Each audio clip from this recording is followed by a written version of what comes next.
Good evening, everybody. This is Andy Petrassa with Special Effects Academy, and we're on the June 9th, 2019 Forex Weekly Outlook for the Forex Trading Room, our start of the week session for the week beginning June 9th of 2019.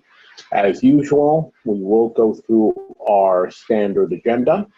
We're going to be looking at the results of the prior week, our currency strength meter for the last week and the last month, any fundamental announcements scheduled for this week that's just beginning, a look at the major pairs on the daily charts, any setups we see in progress or significant events, and a few words in conclusion.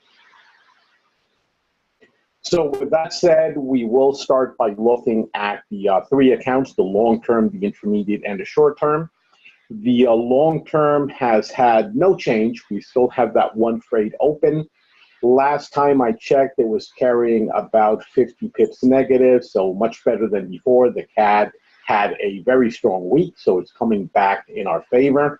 This is, however, a long-term trade, and the long-term trades, well, what we try to do is get into trades that we really believe are going to move in the direction we think they will. Obviously, nothing's a given in the market, but they're going to move on their own schedule. So these are trades that we're willing to hold open for months at a time, waiting for them to fulfill in our direction. This is the only one we've identified so far this year, the Aussie CAD short, and we're sticking with it. We do believe that the Aussie is in for an extended period of weakness and that the CAD at some point needs to go into a period of strength. It has weakened way too much in the past year or so. So at some point, it's going to do a turnaround.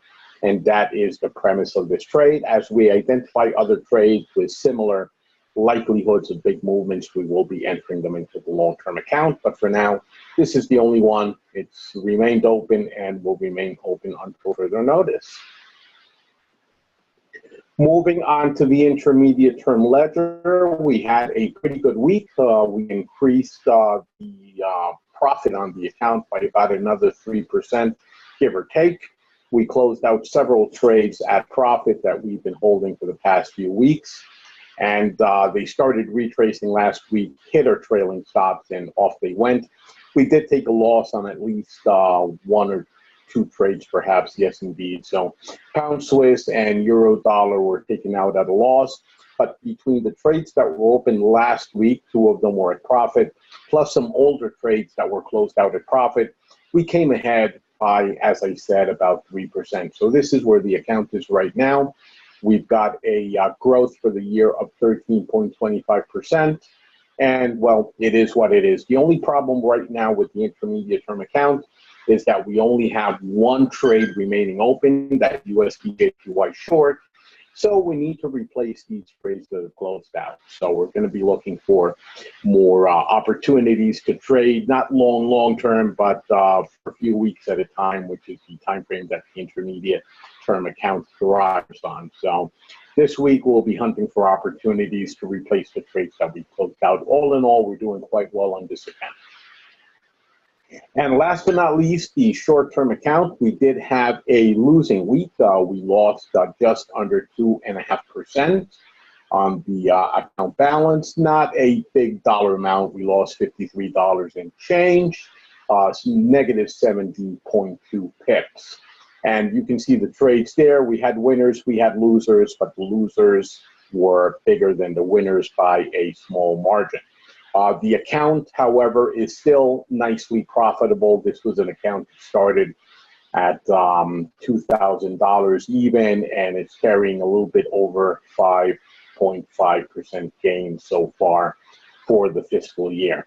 So it is what it is. We will have losing weeks, as I like to keep telling people. There's no such thing as a 100% reliable system for trading. It's always a matter of managing your risk and taking as much profit as you can while keeping your losers as small as you can. And some weeks it's just not going to work out.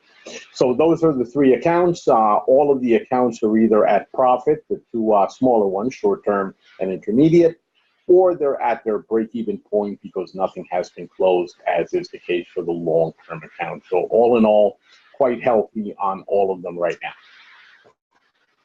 Some notes and opportunities for improvement. As I mentioned, we had a slightly down week on the short term as we had more losing trades than winning trades. We took a nice bit of profit on the intermediate term, but we've got to replace those trades now as we only have one remaining trade open. We try to keep at least 5 trades open ongoing on the intermediate term account, because if you're not trading, you're not making profit. So you have to put some trades out there. Oil continues crashing in a massive bear move, and we'll see the oil chart as our first chart when we get there. But it's just been going down massively, continued crashing last week. It did find a bottom and bounce towards the end of the week, so not sure if it's going to continue going down or if it's going to retrace back towards the top. Nothing is sure. This isn't about predicting. It's about just looking to see what happens. And of course, we care about oil because some currencies, in particular the Canadian dollar, are usually closely correlated to the price of oil. The Canadian economy relies on oil heavily. However, the Canadian dollar has been disconnected from oil for, well, the better part of this year. So while it is of continuing interest to see what oil does, and in fact, I'm trading oil independently in my options trading, but that has nothing to do with what we're doing here. Oil continues to be of interest both to the Forex side of the house as well as to other stuff I'm doing. And of course, you folks planning your summer vacation, if you're driving anywhere, then the price of oil is probably important to you as well, as it does influence the price of gasoline. And, well, airplanes use it too, so there you go. Trump did score a key win this week that just ended as Mexico agreed to militarize its border with Guatemala. So here's what Trump was doing. He was threatening Mexico with tariffs, increasing tariffs that would be rising and rising until he or the U.S. take that with a grain of salt, until some fuzzy person or country agreed that Mexico was doing enough. I don't pretend to understand the nuances of this or agree or disagree with what was done. But the interesting thing is that quite quickly, Mexico agreed to send 6,000 troops to Guatemala. That not only validated what Trump was doing in the eyes of his supporters in the U.S., but it also diffused the situation that was brewing. So instead of a potential trade war suddenly happening with Mexico, everything seems to have gone back to normal and good relations and whatnot. So that is probably going to be considered as a win for the Trump administration as the week kicks off. And then we have to see if that is going to be reflected in the dollar at any point. Now, the market's already open, but I haven't looked at it. But I am eager to see how the U.S. dollar is going to open and whether we're going to see some bullish movement in the market as a result of this Trump versus Mexico scenario. And last but not least, last week was definitely very roller coaster-like as the market went in all directions. There were currency pairs that went up, then went down, then went back up. So it was a very difficult environment to trade, which explains why we had a negative week in the short term. But at the same time, it did allow us to exit a profit on several trades that had been open for weeks and some that have been open for a shorter period of time in the intermediate term account. So again, we don't try to be right. We don't try to guess what the market's doing. We're just trying to protect our equity, putting some money out there to trade, protecting profit when it comes our way, and when trades are losers, getting out of them as quickly as we can.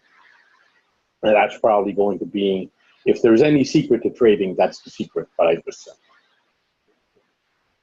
Moving on to our relative strength meter for the last 30 days as well as the last week, we can see a few things. Let's start looking at the monthly chart, which is the chart on your left. So there's something I really want to point out, and that is that silver and gold, which are the last two columns on the chart, had a really good month. Gold outperformed everything out there. So gold is the one on the extreme right, XAU, that is gold. Gold rose against everything else out there. And silver, the next to last bar, rose against everything except gold and except the Swiss franc. So the metals are having a great month. When the metals go up, what that tells us is that the market is getting very, very nervous about what's going on. So money is flowing into the metals as a hedge. And this is indeed what happened for the month. And if you look at the weekly on the right, you can see that it happened for the week as well, with an even deeper blue color than we see on the monthly. So both gold and silver went up against everybody else. Silver didn't go up only against gold, but still a very, very decent move for the metals for the week that ended, as well as the month. And now let's take a look at some of the key winners, losers for the week. We can see that the dollar was the clear loser for the week. And this was on the back of a non-farm payroll. The employment numbers out of the U.S. were much lower than what the market expected. They were still positive. The U.S. created 75,000 jobs, but the market was expecting more than 200,000. So it was a very big miss. And Friday saw the dollar collapse against everything else out there. The Kiwi dollar had a good week. It outperformed everybody except for the metals. So only gold and the silver outperformed the Kiwi. The yen had a pretty bad week, losing ground against everybody except the US dollar. The pound also had, well, the pound, we would expect it to have a bad week. I wouldn't expect to see the pound have a good week for quite some time until this Brexit stuff winds down. But the pound did lose value against everybody except the dollar and the yen. And then we have all the other currencies that were pretty much in the middle. They gained some ground, they lost some ground. So the Aussie, the Canadian, the Swiss, and the Euro, they all did well against some and poorly against others. So very much middle of the pack. The big movers were the US dollar and the yen collapsing. The pound, well, we knew it was going to collapse, or at least it's the expectation. And the Kiwi dollar, for whatever reason, is doing quite well. So that's where we are with the week that just ended. And of course, we'll have to see what the new week brings us to see if there's going to be any continuation, which is what we're looking for trends to be established and for us to ride those trends as far as we can. Now, let's take a look at our calendar for this week to come. It's a very light calendar. We have, well, I shouldn't say light. We have quite a few high impact announcements, but light for me because I tend not to trade these GDPs quarter over quarter and the average earnings and the ILO employment rate. Normally, I would trade the ILO employment rate out of the UK, but it happens at 4:30 in the morning, so it's just very inconvenient for me. But that's one that I probably would like to trade in. I may stay up for it or get up early for it or something. Depends how I'm feeling, but at this time, I don't have plans to live trade it in the Forex trading room. Moving on to a Wednesday, we have CPIs coming out of the U.S. at 8:30 in the morning. Not going to trade those. And we have the employment numbers coming out of Australia at 9:30 p.m. U.S. Eastern Time. These will be live traded, the employment numbers out of Australia. So what we're going to do on Wednesday is that we're going to be opening up the trading room at 9 p.m. instead of 8 p.m. So it's going to replace the evening session of the trading room for Wednesday, June 12th. And then on Thursday, we have the Swiss National Bank is releasing its interest rate decision for the month. That's going to be happening at 3:30. I do not miss interest rate decisions if I can help it. So even though that's going to be at 3:30 in the morning, I will be up for that, and I'll be opening up the trading room to trade it live at 3:15 a.m. Thursday morning. So that would be Wednesday night into Thursday, 3:15 in the morning, U.S. Eastern Time. We'll be opening up the trading room for that. And we may even stick around till 4 a.m. for the Swiss National Bank press conference coming out half an hour after the interest rate decision. So that will be live trading. And then on Friday, we have our retail sales out of the U.S. So I don't trade that. And the Michigan Consumer Sentiment Index. That's one I sometimes trade, I sometimes don't. This is one of the sometimes don't. So I won't be trading that one this week. So we'll only be trading two live, the Aussie employment numbers Wednesday night and the S&B interest rate decision that same Wednesday night. For me, it's still Wednesday night, even though it's Thursday in the morning at that point. So well, for me, it's going to be back-to-back, 9:30 p.m. with the employment numbers, and then however many hours that is, 6 hours or so afterwards, for the Swiss National Bank interest rate decision. And with that, we move on to the charts. So as usual, this first chart that we always look at is going to be the oil price. I'll have to wait here for the Zoom to catch up. There we go. So we can see that oil continued to crash all through Wednesday. That third candle back is Wednesday. And then the two final candles are Thursday and Friday. We see that Thursday and Friday, it started going up again, but it never got quite to where it had started out the week. It has been breaking through levels of support consistently, so that bullish trend that we rode up so nicely and we were so proud of has now pretty much collapsed. So it went one level of resistance higher than I expected it to go. I had originally set my target at the 64.25. It actually went up to the 66.65, that next level, before failing to find any more strength and starting to wind down. It hit the outer trend line and it looked like it was going up again. And then in the last 2 weeks, it's been just a massacre. Last 2 or 3 weeks, it just crashed and crashed and crashed. As I said, it did seem to find a little bit of support on Wednesday into Thursday. Then Thursday, Friday, it went up. But I'm really eager to see what how it continues to develop, and especially to see what that's going to mean for the Canadian dollar. If at any point the Canadian is going to latch onto oil again and start reacting accordingly. So this is why I'm always interested in what oil is doing. Moving into the euro dollar, we had the euro dollar actually break out of the channel for the first time in forever. On, I'm going to say that was Wednesday, then it went back inside the channel, and then Thursday and Friday just continued going up. It broke through the channel, it broke through the Ichimoku cloud, it broke through that level of resistance at the 113. So right now it is definitely in a bullish breakout, and I'll have to see how the week begins. But at this point, I would be looking for opportunities to buy the euro dollar instead of what I've been doing for months now, which is selling it consistently. Now, the bullish movement still has a ways to go before we can say that it's definitely bullish. We can see that it had a nice sideways period for months at a time, of which the high point was around the 114.50. If it breaks past that, I will start opening longer-term trades. For now, I'm going to focus on the short-term account, perhaps on the intermediate-term account, looking for opportunities to trade the euro dollar up, assuming it continues going up. Moving on to the pound dollar, still in a very, very bearish trend, but it did have a retrace last week against the dollar, and we can see that it broke through the trend line, and only the last candle on Friday, can we say, started and ended outside the trend. It's still in a bearish pattern, as I mentioned before, so I still would not be trying to buy this thing. Indeed, this may be a great opportunity to sell it at a higher price than we've been able to sell it for quite a few weeks and see if we can write it back down again. A lot is going to depend on how the dollar opens for the week, and I may indeed be placing trades as early as soon as we finish this session if I see that the market is opening strongly in one direction or another. For now, I'm still bearish on this chart, but I would be very careful until we see a U-turn.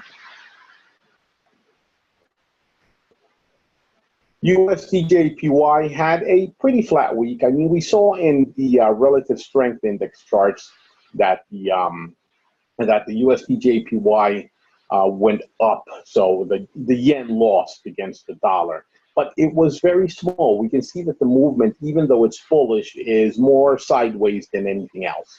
It failed to clear resistance, so it's still trading under the 106.50, and it's still in a bearish pattern. So this is another one that I'll be looking for a turnaround and trade it down. Indeed, the one trade we have open right now on the intermediate account is a short on the USD/JPY, so we're already trading it down. We'll just have to see if it does turn around this week and start heading down with some sort of consistency, and see if we can add some trades on the short term. On the intermediate, we're already trading this guy.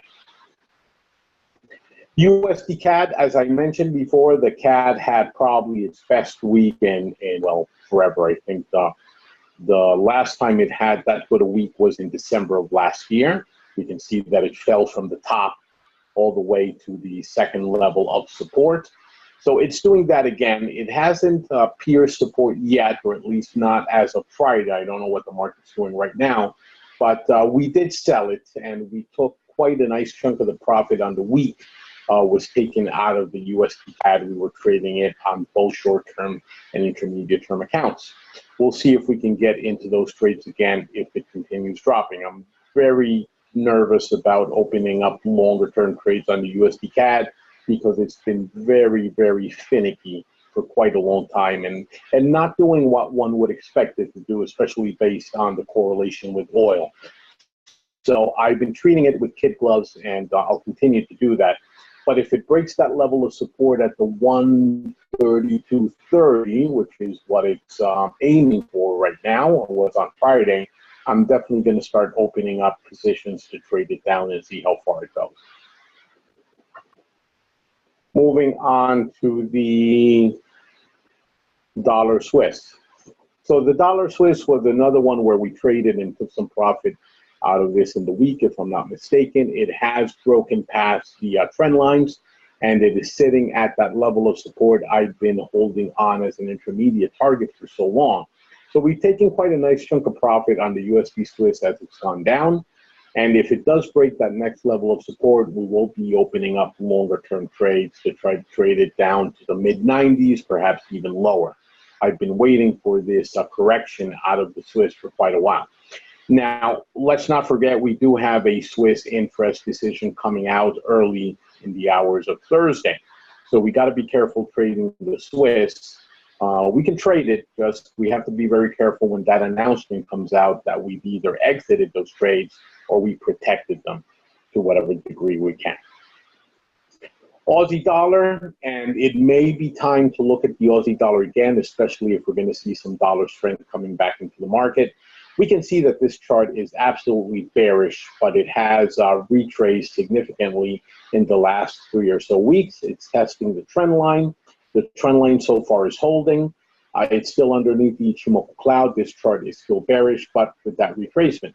However, that does give us a really good selling opportunity if it starts turning around. So I'm going to be keeping a close eye on the Aussie dollar and indeed all the Aussie pairs to see what we can make from it. Kiwi dollar, same thing, though the Kiwi had a much better week than the Australian, or I should say, it did. So it hasn't really gone much above the prior high, but it did break it. So it's trading a few pips above that prior high, which was from only Wednesday of last week. But you can see that that one retreated quickly. It went up and then it went back down. Then the next day, Thursday, it didn't move much, and then Friday it kicked in with a vengeance, and of course Friday was due to the non-farm payroll, weakening the dollar significantly. So I'm not too convinced that this is a bullish breakout yet. A lot of things need to happen, and indeed, if we see some dollar strength returning to the market, this may go all the way back down to its prior low, in which case it's going to give us a really good opportunity. If it does break the level of resistance above it at the 67.20, I will be starting to look for longer-term buying opportunities. Again, I'm always on the lookout for longer-term opportunities because that's where we're going to get the big bucks. But at the same time, I'll see what we can get on the shorter term because that's what keeps us going. I always say that shorter term pays for candy and cigarettes for those who smoke and whatever your little small pleasures of life are. But the longer term trades are the ones that pay for an extra house or a really good vacation. So I'm interested in both, but you've got to trade them differently, I guess is what I'm trying to say. And the Kiwi dollar may give us opportunities in both directions depending on the time frame. So I am keeping a close eye on it. Aussie Canadian, and as I said, this is our one longer term position. It's really come back with a vengeance in our direction in the last week. So we can see that it was heading against us for the last 2 weeks. And then last week, it just kicked into gear back in our direction. And we're not at break even. Sorry. We're still carrying about 50 pips negative on that trade. But we were carrying about 120 negative at one point. And we have a really wide stop because it is a long-term trade. So we've got like a 300 pip stop. It was nowhere near taking us out. It was not causing any loss of sleep or anything like that. But it's good to see it turn around at last and the CAD reassert itself, especially against a much weaker Australian dollar. So this is another one of those CAD pairs that was moving counterintuitively and has now started swinging back where logic would indicate. My target is at the very least the bottom of this chart, but preferably even deeper. I'm looking for at least 500 pips, if we're lucky, maybe even 1,000 pips on eventual CAD strength and continued Aussie weakness in that longer term trade. In the meantime, if it does break support, then we'll be looking for some shorter term trades where we can make some money off of it. Or indeed, if it does bounce and reverse, I wouldn't mind trading it up on the short term and keeping the longer term trade open in what I think is going to be the long term direction of this pair. Euro Swiss. Euro Swiss is probably the best example of what a tough week it was to trade the Forex market. You can see that most of the candles for last week on the Euro Swiss went in both directions. They rose as if it was just going for the top, and then just as quickly they dropped all the way to the bottom. And then they did so in lesser degree, but pretty much the same thing. We see that the candles have almost no body, and they all have very long wicks. It ended up a little bit higher than it started, so it was a bullish week, but in essence, it was very sideways, and if you were trading the Euro Swiss, you probably would have been taken out at a loss no matter which direction you traded it, as it did some pretty wild swinging. So that's that. We'll see if this week gives us better opportunities on this pair. I still think it has a ways to go towards the bottom, but it needs to be treated very carefully. Euro pound, we did trade this one up yet again and took profit, and I already have a pending order to take us back in long if it rises, which I fully expect it to as the pound continues to weaken. This is still in a very bullish pattern, and you can see that uptrend, which is probably the steepest uptrend we've had out of the euro pound in quite a while, at least in the visible portion of this chart. It's going up a little bit too fast, which means it may retrace, but at the same time, the pound is weakening. We just have to face that. It may still give us that opportunity to trade it all the way to the top.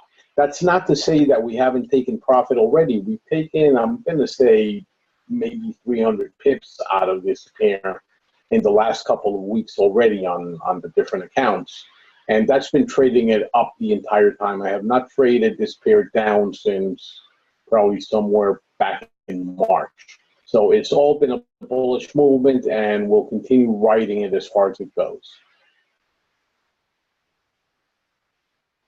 Euro JPY, a retracement week as well, but it's still in a nicely bearish pattern. So we can see it's still going down, but it did have a bullish week, went against the trend, and we'll have to, again, some of these when they go against the trend and they're just testing, I like them because it lets us get into the trade at a much better price point. If we can sell this higher as opposed to lower, we're just going to maximize our profit, again, assuming that it continues going down. If it doesn't go down, well, them's the break. Some trades will be losers. But they often offer you these opportunities to make more profit after a retracement than had you just gotten in at an earlier point and ridden it out. So we'll see what this one brings us. It's on my radar, but again, in no rush. I have to see it moving. Euro Canadian, this is another one of those cat pairs that has no rhyme or reason. It's been very sideways. It does have a ceiling, which it has been very reluctant to cross. So it does have some strong resistance. But at the same time, it hasn't moved towards the bottom levels of support with any consistency, any strength. And, well, not the easiest pair to trade. At this point, I'd be looking once again for short opportunities, but I'm not convinced yet. So we'll see again how the week starts for this pair. And if the CAD continues getting stronger, I'm going to go all in on the CAD in as many pairs as I can safely handle on a strong movement. I rarely basket trade, which is what you call it when you go all in on all the different pairs on a single currency, trying to ride them in the same direction. But this is one of those occasions when it's probably a good idea if we have continued strength out of the CAD, which I'm not sure we do. Moving on to the pound JPY, again, another very bearish chart as the pound collapses, but it did have a retrace into yen weakness this last week. Again, might be a very good selling opportunity. We can sell at a higher price. This is a pair that we haven't traded in a while, not because I didn't believe it was going down, but because we were already in too many pound pairs. So this one simply got a pass because I was overcommitted on the pound.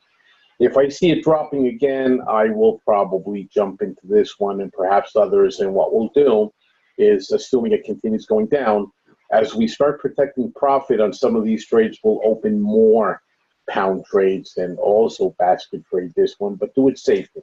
Protect profit on a few trades first, and then add to those positions the new pairs. So all the pound pairs are on my radar for this week and indeed for the weeks to come. Aussie JPY, probably the least interesting pair right now. It's been very flat for a good month, if not more.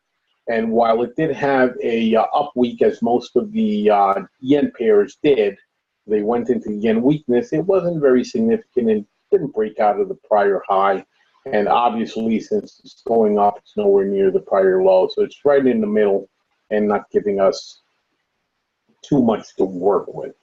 So as always, I'll keep an eye on it. But this is, as I said, one of the least interesting pairs right now.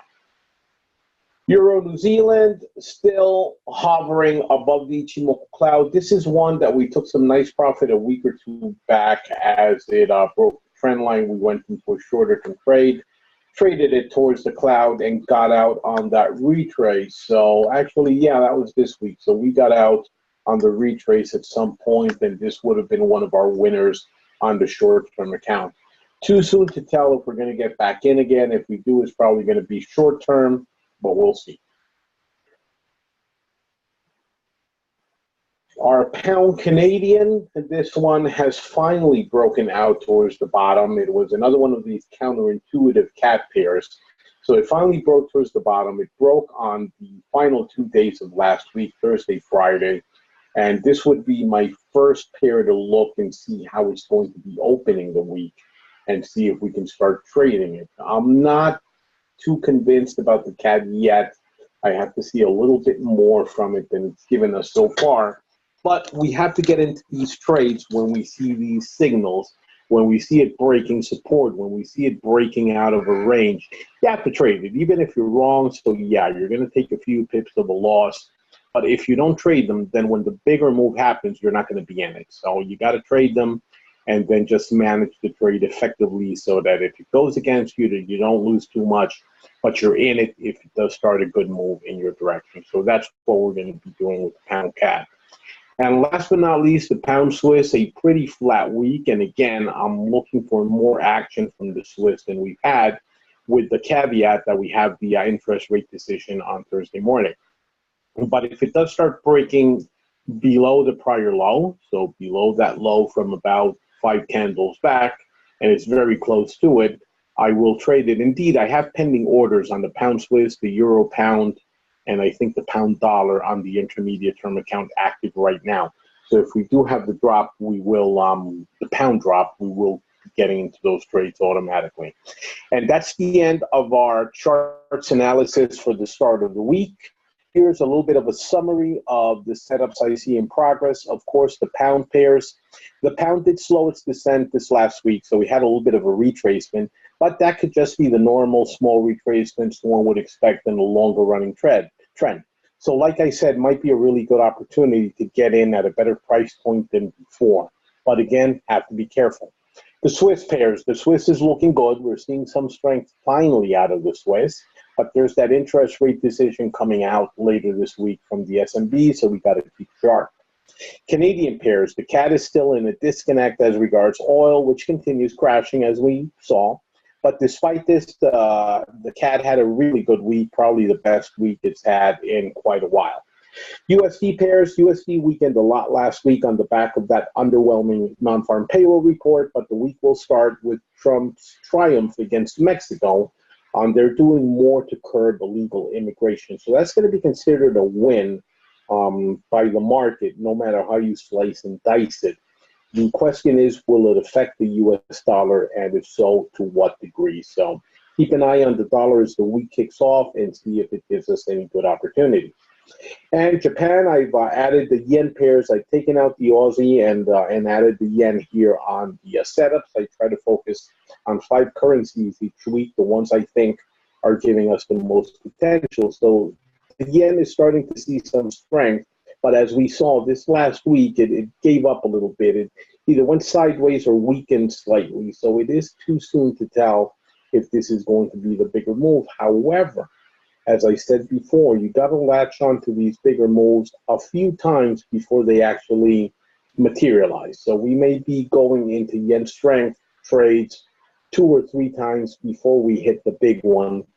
And if we don't do that, then when the big one comes, we're not going to be in it. So we go into trades knowing that some of them are going to be losers. But it's like that old joke of the guy trying to win the lottery and praying to God every day. And God, why don't I win the lottery?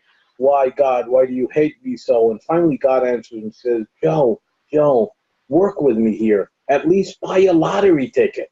So we got to buy that lottery ticket and be in those trades in order to be in it when it does hit. So that's all I'm trying to say here. It does have to be managed. Your equity management needs to be there. You need to have a system, and you have to be intelligent about it. We're not trying to give free money away to the market, but we do have to buy that lottery ticket so we're there when the numbers come out. And last but not least, a few parting words from me, and that is realistic goals. And I always try to focus on something that happened recently in my life. And in this case, it was a very odd conversation I had with somebody who's a trader, but they're not with us. So they're just a trader I keep in touch with, and I let this trader ask me questions now and then. It was a very weird conversation. They were disparaging another trading outfit, our competition, which I'm not going to mention, but probably everybody knows who that is. But they released apparently this new product, because they release a new product every week and sell it to you for $5,000, and there's suckers that buy that. But anyway, they released a new product and it made 4.2% in that first week. Now, this is why I'm not going to mention them, because I would be in court dragged into a libel or defamation lawsuit. But that outfit is a well-known scam. Like I said, they scam product every week and sell it to innocent people. And the only profit they're making is from selling these products. They're not even trading, I'm going to say. But 1 week's results mean nothing. But even that, I don't understand how somebody can laugh at 4.2% in a week. If you could do that every week, that would be more than 200% in a year. Again, you can't. Nobody can maintain 4.2% every week, week in and week out. That's just not going to happen. But for somebody to disparage a 4.2% gain, that's telling me that you just don't understand what you're doing when you're trading. If you don't have realistic goals, if you're one of these people that are expecting 100% for the market every week or every month or even every year, you're not going to get there. That's not how trading works. So by all means, laugh at these people, because they are a scam outfit, and their trading is probably fake. They're not going to show you their real accounts. But don't laugh at 4.2% a week. I wish I could have 4.2% every week guaranteed. That would be brilliant. So unless these people change that attitude, and I know I don't have anybody here with that attitude, because I do filter people out. I do interviews with people before I let them in the door. And if I don't like their attitude, I just tell them to keep moving, and I tell them this isn't going to work, because I only do 1% a month. So that's not enough for you.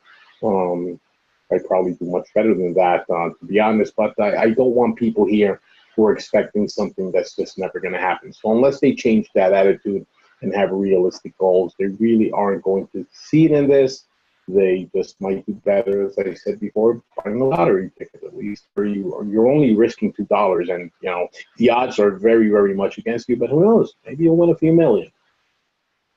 And that is going to be it for me for this start of the week on June 9th of 2019. Before we go, does anybody have any comments or questions?